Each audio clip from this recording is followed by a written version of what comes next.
This is Nan McKay, and I would like to introduce you today to Justin Batt. Justin is on a mission to end the cycle of fatherlessness through events and experiences. He created a Daddy Saturday platform, which has turned into a movement to help fathers around the globe be intentional and engaged with their children to change the next generation and end fatherlessness. He's been a healthcare consultant and a serial entrepreneur. So welcome, Justin. Man, so excited to be here with you. Thank you for that kind introduction. So Justin, tell us what you mean by fatherlessness. Well, it's a big question because it's a big epidemic that we're facing, not just in America, but around our world. And I like to break it down into two distinct segments. So the first segment is we got in the US about 24 million kids that don't have a biological father living in the home with them. That'd be the first form. The second form is the father who may be physically present, but he's emotionally absent. He's kind of that vacant shell that's not there. It's that I call him the technology dad, right? That may be engaged in work or technology and other things, not engaged, fully present in the home. And the past generations have had many of those fathers. So there's millions of fathers across those two segments that either aren't in the home or in the home but not engaged. And that spawns a lot of our societal ills today. The numbers show that obesity, teenage pregnancy, suicide, depression, school shootings, you name it, right? Alcoholism, all related to the lack of a father in the home, even human trafficking. So if we look at a lot of the big epidemics we have today, it's due to fatherlessness. And Justin, does that relate to both boys and girls? It does. I think it's impacting them in different ways, right? A lot of times with boys, you see that don't have a father in the home. They then go out and try and be a striver. They try to prove something to someone because they didn't have that father figure in their life. And they often just haven't had that male example. On the other end, you see, the young girls, they never had someone tell them that they matter or that they're seen or that they're beautiful from a father figure. And so then when that happens, they often go out and seek those things in other ways. I think it's common in both populations to seek something. Boys, it tends to be striving, accomplishment. Girls, it tends to be that validation, that affirmation that they're looking for from a father figure. When did you, let's say, wake up to discover the concept of Daddy Saturdays? Well, it was, I'll say I've been an active father for 13 years now. And in the genesis of that story, my wife started her own business and we had our baby girl, our first child at the same time that she started the business. So I was at home all day on Saturdays with our young daughter while she worked in her store. We added 3 more boys to the mix, ended up with 4 children. And I was that same father, right? At home all day on Saturday with now 4 kids and working in corporate America. So traveling a lot, stressed out, tired, overwhelmed, overcome. And so now at this point, it's about 7 years ago where I just kind of had that awakening. I had my young daughter and then the 3 boys, one an infant, one a toddler, and one kind of in that mid stage. So a baby strapped to my chest, a baby in a basket in my arms, and 2 other kids. And I was just really overwhelmed on those Saturdays. Like, what do I do for 8 or 10 hours with my kids that would be productive, be impactful, and would build a relationship? And so I had this wake up moment where it was kind of like a lightning bolt where it was said, it's a burden or a blessing. The choice is yours. Is it an inconvenience or an assignment with your kids? How do you make these Saturdays the best that they can be? And so 7 years ago, I started to be intentional, plan our days together, have these epic adventures with my kids, and everything changed, Nan. Our relationship, the time together, was it perfect? No. We had plenty of mishaps and dad mistakes and dad failures. But at the same time, that intentional and engaged mindset really changed the trajectory of my kids' lives and my relationship with them. At the same time, it was Dad on Saturday, and my youngest son, or my middle son, Mason, rather, one of those Saturdays said, "Hey, Dad, what are we doing for Daddy Saturday?" And so he named it. We claimed that as our own. And I recognized about 3.5 years ago now that I had something that was a gift for my own family that I would be remiss if I kept it in our own family, that I could help other fathers do the same thing with their kids and help kids that don't have a father in the home. As you're talking, something that strikes me is the divorce rate is around 50%. So there's a lot of second marriages and a lot of kids that go to visit father, where their mother may have custody. what are you seeing in any differences in the three groups that we're talking about now? Yeah, great question. And I talk to a lot of dads that are in that circumstance where they may have limited time or limited opportunity to engage their kids. It may be a weekend a month, right? Or a weekend every other week or something of that nature. And that's where I tell them, look, you being intentional is even more important because your time is so limited. Look, I have plenty of chances to be intentional. I have my kids all day, every day, right? And so I have, from morning to night, that opportunity to engage them, to make that impact and to help shape my kids. A father who is limited in the time has to be that much more intentional. And, it's even more important because oftentimes they can feel like they're behind. They can feel like time is their enemy instead of their friend. And so a lot of that is just overcoming their mindset about how they approach their time with their kids and just making it this fun, enjoyable, epic time where they're making memories, where they're sharing moments, where they don't feel like they have to cram 2 weeks or a month's worth of time into one weekend, right? That's the biggest mistake that they can make. I would say with step parents, as a father coming into a family where you're inheriting kids through marriage, even more important, right? To step up and be that father figure. I think that's where, you can be a father to a child, or you can be a dad by having a kid, but it takes someone special to be a father, right? There's a difference between the two things. And, that's where really stepping up and just being intentional, seeking out those opportunities to engage the kids and helping shape their worldview and the path that they take on the trajectory to becoming adults. So what I think I hear you saying is it's important to be present in essence. So if you can be throughout the week, every day, but you're trying to make Saturday something kind of special and unique with just you and the kids. It's a great synopsis. I would say that a lot of people get that misconstrued about the platform. They think it's only on Saturdays. Clearly, right? It's being intentional with your kids all the time and the time that you have with them. Now, we often say it doesn't have to be expensive, extraordinary, or extravagant to be epic, right? It's just that intentionality. It's that engagement with your kids. Sometimes the simplest moments can be the most impactful. I've had many moments just taking a walk or going for a bike ride or tickle torture on the trampoline with my kids that have been super impactful and some of my favorite memories that we've had together. So again, it doesn't have to be this big built out thing. It's just being intentional. And I like to take ordinary things, so common things, and do them in uncommon ways as a dad. So how do you turn breakfast or getting ready for school into something that's, I like to call it hype. I get my kids all hyped up. We get the music on, we're dancing, I'm flipping pancakes. Like we turn a normal breakfast into an experience. We'll do things at night for bedtime. Same thing. Normally it's like, especially the boys, they're just constantly at each other, fighting not to go to bed, doing anything they can not to go into their rooms. And so instead of being a stressful, disorganized time, we've turned it into a time of fun where I tell stories, we read books, we come together during that time. Car rides, another stressful time for parents, right? It's a common thing. How do you turn that car ride into something that's enjoyable for everybody and use it as a building moment, a teaching moment, and a memory-making opportunity? Because if you don't, what happens is that everybody is looking at their screens in the back seat, right? That's right. And look, we're as guilty as anyone else. There are times, especially on long trips, where we'll pass out the devices and let the kids have those. But pivoting to that topic, I think it's really important you brought that up. Something we do in our household is it's earned, not given. And so our kids have to earn their technology time. They just are not given technology time. That means they need to do their chores, be responsible, treat their siblings appropriately, do their schoolwork, practice their sports, do the things they're supposed to be doing. And if they do those things, then they can earn, especially if they have physical activity, then they can earn some technology time. We in our house don't do it during the week. They're not allowed to use technology during the week. And then on weekends, they're able to basically earn that and have the right to it. And it's worked very well for our family. I think it would be helpful to just let people know the age of your kids as well. I mean, is that the same rule in a sense I think you have a daughter about 15, same rule for her as it is for the others? Great question. So our daughter's 13, and then the three boys are 11, 9, and 7. And so she does have a little bit more freedom of flexibility. But what I will say is we put really strict parameters around her, and we've extended that trust. And if she breaks the trust, we pull it back in.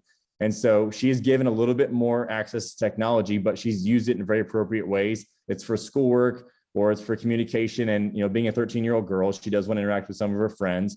And so we do allow her to do that. But again, it's very limited and engaged. And we make sure that she's done her homework. She's gotten the things done she needs to do. And then she's allowed to engage in that. So she has a phone, and is it the same, I would assume, right? Well, she has a phone. She actually has one of my wife's older phones, and it was a big deal. She does not have any apps on the phone. She has no social media. So if she wants to engage in social media, she does have her own profile on Instagram, for example. She has to use my wife's phone to access her profile. My wife also is very strict about what she puts out there, and she kind of watches the content.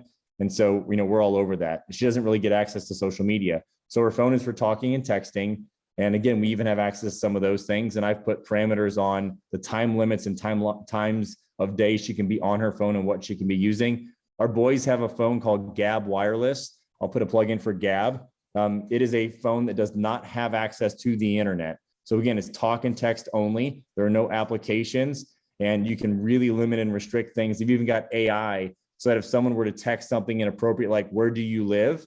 the parent is notified that the child received that message, and can control that. So our kids are really structured, and I think it's really a really big deal because, as you know, and as the data has come out, right, there are companies that are spending billions of dollars to figure out how to get our kids and us engaged in technology. And our kids, in their young developing minds, are really prey to that dopamine fix, that urgent response to what technology can bring. And so it's very important as parents that we limit that. It's also important that we model it, right? Far more is caught than taught. And so we need to be modeling for our kids how to appropriately use technology. And dad can't be sitting here on his phone, right, talking and texting during dinner and then expect our kids not to do the same thing. Yeah, I think it's really interesting because you've got that age spread in your kids, that you have a little different rules or parameters with each one, but you're kind of figuring it out as you go along and saying, where do I loosen up, or where do I change a little? So I thought that was really interesting. Yeah. And like, look, our kids, oftentimes we assert values on them that we expect them to have way before they're ready to have those values, right? Like responsibility and discipline and work ethic and some of those things, accountability. And so we just kind of inject those. And it's hard when you have a spread of kids like we do, because oftentimes we find we treat our 7-year-old way older than he actually is, because we just assume that he has some of the character qualities and the values, right, that his older siblings do. And with a 13-year-old daughter, she looks way older than 13. I'm in big trouble. She looks like she's 17 or 18 years old. We get that all the time. So people assume that she's older than she is. They expect behavior that's older than she really is.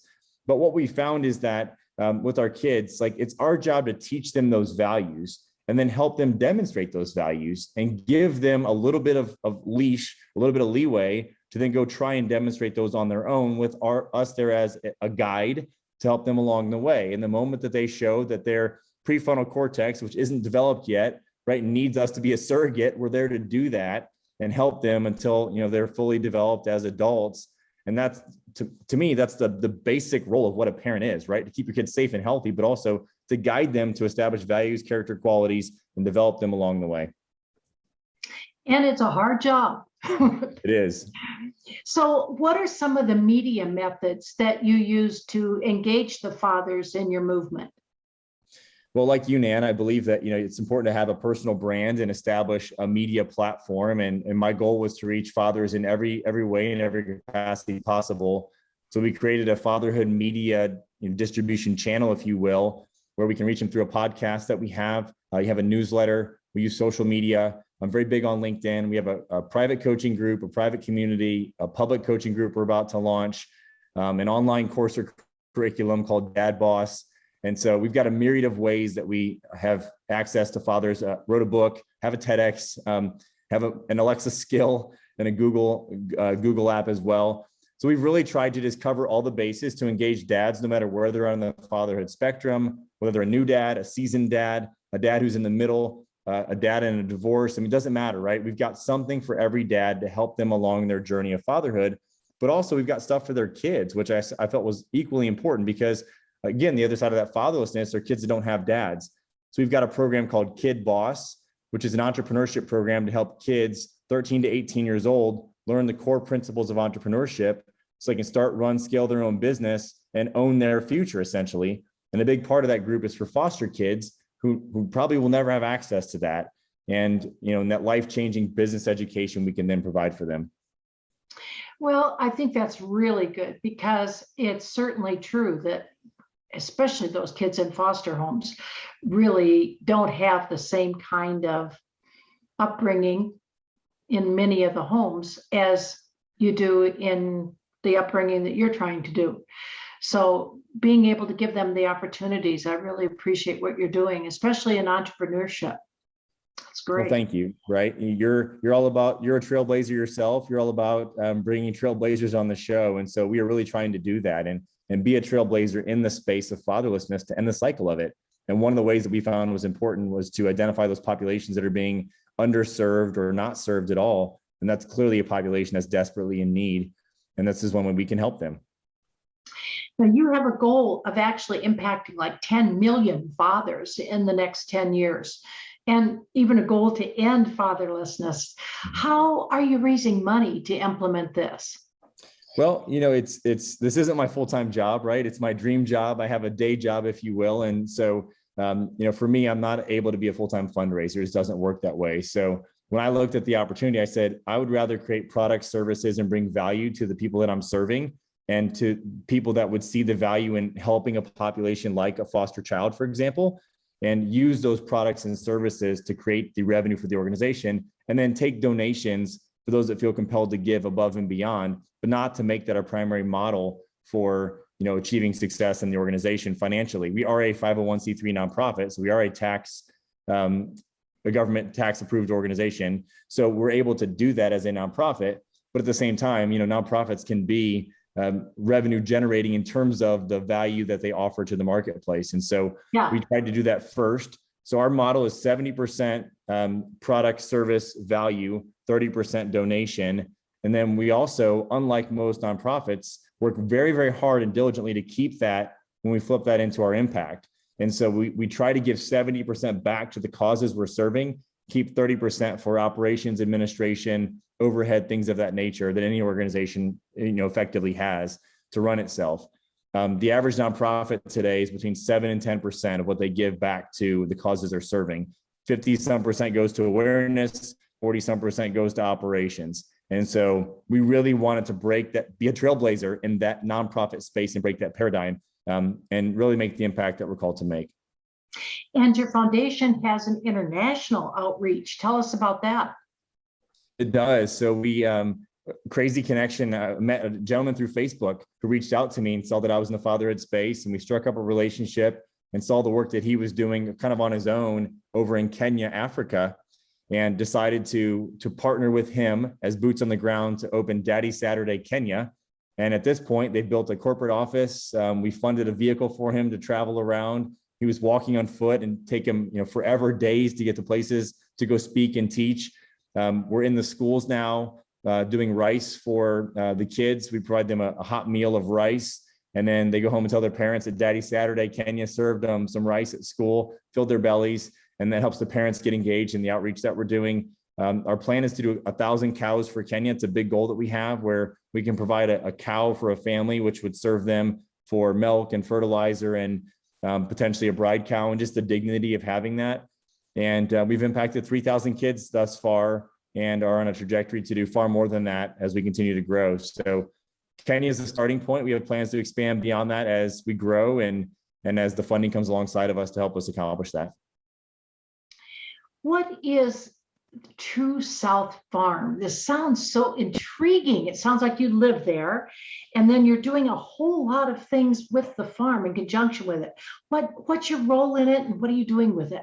Well, thanks for asking. True South Farm is our family home, and we based True South Farm on a biblical principle. It's in Ezekiel, actually, that the water flows out of the south side of the temple, and it went to flow down the river into the Dead Sea. And what started as a trickle turned the Dead Sea and brought life.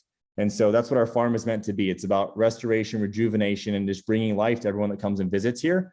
And we have built an Airbnb on our property. We have lots of events here. I've held several intensives for fathers and their families, and done a fatherless kids summit where we brought fatherless kids in and put them through a couple of day intensive here on the farm.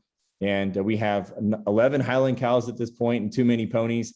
Our Highland cows are a passive income stream, and every cow that we sell from the birth of a new cow here, we donate a cow to our program over in Kenya.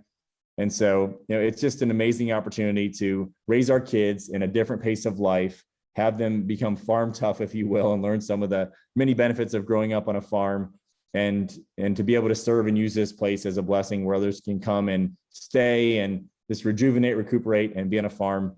And I'll say all of that with the sense that we've only been here a year. We moved from Charleston, South Carolina, just over a year ago. So I traded the beach and surfing for Carhartts and cows.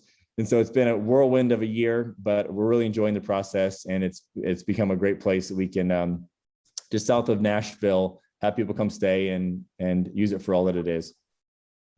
You're also an associate publisher at Forefront Books, and you're described as a trailblazer in the publishing industry. Is this part of being a connector? Absolutely. I mean, that's, if I were to say that, my one word purpose is to connect, that's really what I work to do. I connect the hearts of the father to the child and the child back to the father. But also in my business world, that is probably my strongest asset. And, I love hearing people's stories and connecting their story with the opportunity to bring that to market through the publication of a book.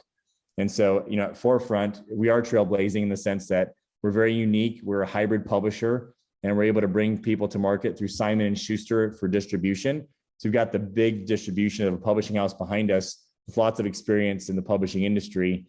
And we've got several licensing partnerships. One of those is with Worth Media, Worth Magazine, and we have Worth Books underneath of that. So we're a very unique publishing house. We work a lot with business executives, entrepreneurs, folks looking to do memoirs, et cetera. And, we have a unique way of bringing their book to market and truly trying to trailblaze what's going on in the publishing industry today. Tell us about your experience on TEDx. Wow, what a fun experience. I had someone encourage me. They said, Justin, you're a good speaker. You're ready for the TEDx stage, and your topic is so timely. You should apply for a TED Talk. And so I did, and was accepted. And, it was probably the most unique speaking experience of my life, in the sense that I like to work the stage and use my hands and kind of be all over the place. And not used to having a timed video behind you as well, or time slides and presentations, including a video. And you're on a tiny red circle, and you really can't move much. And so me working the stage was not in place. And you had one chance to practice it, and then you had, basically, it was your shot. And I knew that it was my one chance to produce something that could be a catalyst for the launch of Daddy Saturday. I mean, this was before the book came out and everything else. And so there's a ton of pressure, but thankfully it went really well, and I've gotten really good feedback on it. And it's been a great platform or media opportunity to share the story of Daddy Saturday, share what the epidemic really is about, and how we're looking to make a difference and impact it. So what did they do? Like audition people at that point? Yeah, so you go in we had to submit a video for our process, and they looked at the video. You kind of gave your overview of your talk. You gave some of the key points, and so they could get to see your personality, see you a bit as a speaker. You had to submit any other talks that you'd done and some other references. And after that process, they brought you in, did an interview, like a live video interview like this. And then once you were selected, then you came in and you had one chance for your audition, if you will, and then you were on stage. Scary. Yeah, I mean, it is and it isn't, right? I mean, it was one of those things. I think the biggest pressure about it was just the fact that this was your one chance to be on the TED stage potentially, and you had to make the most of it, which we were fortunate to do. Now, you also have a book available on Amazon that you mentioned, and we will link to it on our website, but it's called Daddy Saturday. So talk a little bit about that. Why did you decide to write a book, and how do you use it in your other work? Well, I think everybody's got a story in them, and everyone, could have a book. And I wish more people had the opportunity to get books to market. I hope to help change that. But I feel like, for me, it was that field manual on fatherhood. I looked at a lot of the books that were written. I looked at the books that I tried to read on fatherhood. I'm an avid reader. I read on subjects that I don't know much about. I read lots of books on marriage when I first got married, and on fatherhood. And I'm amazed the number of people that are executives in businesses that have read every book on business, but have not read one book on marriage or parenting, right? And I have that conversation quite frequently. And so I just said, you know what, I need to create a book that can help fathers from a practical standpoint. I'm not a PhD. I'm not going to write on theory. I'm going to write on the theory of application of what I've seen in my own life all the failings and shortcomings that I've made, because people learn more from your failures than they do your successes. And is to share that and give a practical guide for what I found to be the key success factors to raising good kids that become great adults. And it all centered around that intentionality principle that we'd found through Daddy Saturday. And so the book really became a cornerstone for the platform to help create great content and to give dads, again, that field manual for fatherhood. And then in your, shall we say, spare time, you do something very different. You do Spartan obstacle course racing. So what is that and why do you do it? No, such a great question. Well, it's become a passion and a fun part of my life and our family's life. The kids do them as well. My wife's doing her first one in October. So excited. She was going to be a spectator, and I've convinced her to do one as well. But I met the founder and CEO of Spartan Race several years ago. His name's Joe DeSena, and I met him at a marketing conference in New York, and we were looking to work together on a book. And Joe came to me and he said, "Look, if you want to work with me, you've got to do one of my races." And I was like, "Well, okay. Sounds like something I would try and do." So I did my first one. I thought I was going to die. The goal was to get through it. And I did it and I accomplished it. And you get this big medal at the end and this feeling of overwhelming accomplishment. It was the hardest thing I'd ever done in my life, physically as well as mentally. And I wanted more. I don't know why, but I did. And what I found though was that after that first one, I knew I had to train, right, for future Spartans. And the first one was like 3 miles and 20 obstacles. The biggest one is 13.2 miles and about 35 obstacles. So you're running a half marathon in mud and water with 35 obstacles, very intense. And so I knew I had to change my training and the way I approached, not just physically, but also mentally, my diet. And so I changed my entire lifestyle. I stopped drinking alcohol. I began getting up early in the mornings and working out and really changing the way I approached, my fitness and my mentality. I'd always been in shape, but it changed everything the way I approached it. And then I did that big race and I accomplished it. And it was just, again, this overwhelming feeling. And then I watched my kids do the kids Spartan race, and they got these medals, the same medals that I had. And they said, "Earned, not given" on the medals, which is where I get that from. And, it's just this really great principle of saying, you know what, like you're capable of far more than you imagine, right? Physically and mentally. We put this limit or this lid on ourselves. And I started doing Spartan races and it just blew the lid off of that entirely. And it wasn't just in Spartan race, it was in everything in my life. And I recognized there was this mentality of, if I could do hard things every day, if I could put myself in uncomfortable situations every single day and then get comfortable being uncomfortable, that would help me in Spartan races, but it also really helped me in life. And so it became a principle of Daddy Saturday, principle with our family, and something that I firmly believe in, and has allowed me to become much better at Spartan races, but also much more competitive in many areas of life. And a quick story, we moved to our farm and we have this big hill in our front yard. It's about a quarter mile down and back to the mailbox. It's about 400 plus feet of elevation, and the top is very steep when you come back up the driveway. And so every morning before school, my kids and I will walk down that hill and back. We call it driveway devotionals. And we'll just talk about life and character qualities. And on Wednesdays, we do what's called heavy day, hump day, Wednesday being hump day. And I make my kids carry sandbags down the hill, and I carry a 100-pound sandbag on my back. Because sometimes in life, and we face obstacles every day, but sometimes in life, the obstacles are hard and heavy. We have to learn how to overcome those obstacles. And so my kids have this blessing that it's turned out to be of overcoming an obstacle every day before they start their day. And the rule is, if you can do this, then you can do that. You draw back on that experience of the hill, those hill moments in your life, and you recognize that you can overcome anything that comes in your way. And it's a small thing, but I've watched in the last year my kids grow immensely in their mindset, in their physical capabilities, and just the way that they approach life, from something as small as taking 10 minutes a day and implementing that principle of making them a little bit uncomfortable, overcoming an obstacle, so they can do that later in life. And the important part is that you do it with them. Mm-hmm. That's so important.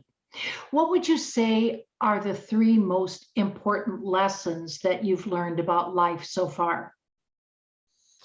Oh man, that's a big question. I would say that in terms of life in general, that relationships matter. I have a great friend named Bob Bodine. He wrote a book called The Power of Who, an incredible book, a book that everyone should read. And it's all about the fact that there's one person in your life that can help you accomplish every single thing that you were meant to do. You just need to identify that person. And then there are 3 and 12, so 16 people kind of in your inner circle. And we often spend way more time on our acquaintances than we do fostering relationships with those people that can really help us accomplish our goals. We already have them in our lives. It's a matter of reaching out to them and engaging them appropriately. That has been a game changer for me in the way that I've approached my networking and being a connector, right? That lit me on fire when I read that book. And that is a key concept in life, that we are all called to a mission or a purpose. It's part of identifying, we have to identify what that is and then build a network around us to help us accomplish that. I think that's the second thing is in life, I've learned that we all have a purpose, and I like to do a one-word purpose to really refine that. And so I've challenged myself, my kids, and pretty much anyone else that I come around or work with is to help them identify what is their one-word purpose. The purpose of my life is to connect, right? The purpose of Nan's life is to insert the word. And if we can do that, then that helps us create a red thread throughout our entire life. So no matter what I do, right? My role is to connect. In my case, it's to connect the hearts of the father back to the child and the child back to the father. And so whether I'm doing publishing or speaking on this podcast, or doing a Spartan race or farming, on my farm or whatever it is, that red thread is consistent throughout my entire life. And so I'm centered around that one thing. And no matter what I do, I'm always on mission. And that's the one thing no one could ever say about Justin. If you look at my obituary, it's going to say Justin Batt died and he was always on mission, because everything I do revolves around my core purpose. So that'd be second. And the third thing I would say is that far more is caught than taught. I think that is a really key principle. And you need to look back at your epigenetics. That is the study of the past and how that impacts your present and what you want to take with you into your future, and recognize what maybe was caught by you that was good and what wasn't so good. And what do you need to take with you into your future? And what do you need to release that was in the past so that you can move on with whatever your calling is? Well, those are interesting. I can certainly relate to the connector. In fact, my legal company name is Nan McKay Connects. And I just interviewed someone last night and heard her use the term that she said I can now use for my own, but it might be one that you also will relate to. And it's empowerment connector. And that's really what we do, is we try to connect people. You're doing the same thing, to empower them in some way. Your group may be different that you're working with, one or another, but you're still trying to put the wind beneath their wings in a way to allow them to connect with something that you're trying to give. I love that. I think that's right. And that is the output of the connection, right? It's that empowerment piece. In my life, I'm trying to empower fathers to be better husbands and better dads and more intentional and engaged with their kids. I'm also trying to empower kids to become entrepreneurs and to identify what their calling and their purpose in life is. So I love that. I think that's absolutely true. And we can be co-empowerment connectors. Sounds great. Is there anything else you'd like to tell us? Well, I think that, I love the fact that that you call this Trailblazers Impact, because I believe that, again, if people can identify their one-word purpose or their purpose in their life, we all have the ability to blaze a trail. We all have the ability to make impact in this world. That's what we're called to do. And if more people would just rise up and get bold and stand behind their calling and their purpose and become a trailblazer and make that impact and be a force for good in the world, right, we'd have a lot less of the problems that we have today. In my space, my calling is fatherhood and fatherlessness specifically, and working to end the cycle of it, but also to end it. And I think that's another important factor that I'd love to share, is that you kind of mentioned at the beginning. And when I looked at it, I'm like, I could go make an impact, and that's great, but I'd rather say I'm going to try to end this thing. And that's a goal worthy of pursuing. And we all have that goal. So what lights you on fire? What, when your feet hit the ground in the morning, makes you just ignite with passion? What do you want to be a trailblazer in to go out and make impact in the world? And I challenge all the listeners to go and identify that. And if you want help in terms of fatherhood or for your kids, you know where to find me. And you will have people be able to connect with you, because we will put all of your information that you've given us. We will put that kind of all those links right onto your guest page on trailblazersimpact.com. So they can buy your book from there. They can sign up for your program. They should be able to do everything as well from our website and go directly to your website to do it. So thank you so much for your time. Appreciate it. And I really appreciate what you're doing. It sounds great. Thanks so much, Justin. Thanks, Dan. Appreciate you.